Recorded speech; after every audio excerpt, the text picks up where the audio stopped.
Tax free গাড়ি চালাবো, tax free গাড়ি কিনবো, এই জন্য যেন আল্লাহ আমাদেরকে সংসদে না নেয়। এবং আমরা বলে দিচ্ছি, হাদি ভাই বলে গেছিল না, বাকি সংসদ সদস্যের ঘুম হারাম করে দিবে। আগামী সংসদে যারা যাবে তারা যদি মনে করে থাকে সংসদ হচ্ছে একটা ব্যাড অফ রোজেস, ওখানে গিয়ে আরামে কাটাবে এবং ওই সংসদ সদস্যের এই পদটাকে এটাকে ক্যাপিটালাইজ করে তারা ব্যবসা করবে, তারা হচ্ছে জনগণের সাথে প্রতারণা করবে, তারা নতুন নতুন ঠিকাদারি লাইসেন্স করবে, নতুন নতুন ঠিকাদারি লাইসেন্স করে তারা বিদেশে পাচার করবে, ওই সব সংসদ সদস্যদের ঘুম হারাম করে দেবে ইনশাআল্লাহ। চাঁদাবাজি করার থেকে, আমি প্রায় বলি, চাঁদাবাজি করার থেকে ভোট ভিক্ষা করা অধিক সম্মানের। আমরা মানুষের পায়ে ধরবো, প্রয়োজনে একটা ভোটের জন্য আমরা ভিক্ষা চাইবো, আমরা মানুষের দরজায় দরজায় যাইবো। আমরা তার চাঁদাবাজি করে ব্যাংকের টাকা মেরে দিয়ে হচ্ছে জনগণের কাছে হচ্ছে, এটা হচ্ছে একটা অনেক ঋণ খেলাপিদের নির্বাচনটা হচ্ছে একটা উপলক্ষ, এটা একটা সিজন, মৌসুম, তাদের হচ্ছে ঋণগুলাকে রিশিডিউল করা।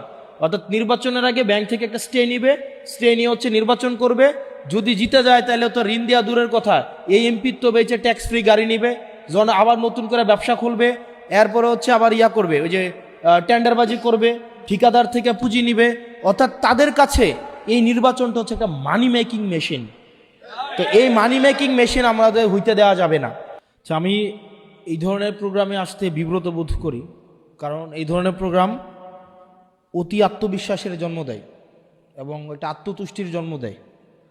তো সমজাতীয় সমচিন্তার মানুষের সাথে থাকার অসুবিধা হচ্ছে, সব সময় মনে হয় মানে আমাদের নিজেদের কাছে মনে হয় আমাদের সমর্থনই বেশি, কারণ উনিও আমাদের মার্কার কথা বলে, উনিও আমাদের মার্কার কথা বলে, যেহেতু আমরা সবাই সবার সাথে ফেসবুকে যুক্ত, একই ধরনের ভিডিও আমাদের সামনে আসে, আমরা মনে করি সব জায়গায় হয়তো আমাদেরই প্রচারণা, আরে সবাই তো আমাদেরই কথা বলে, রাস্তাঘাটে গেলে মানুষ আমাদের সাথে ছবি তোলে, তারপরে হচ্ছে সবাই এপ্রিসিয়েট করে।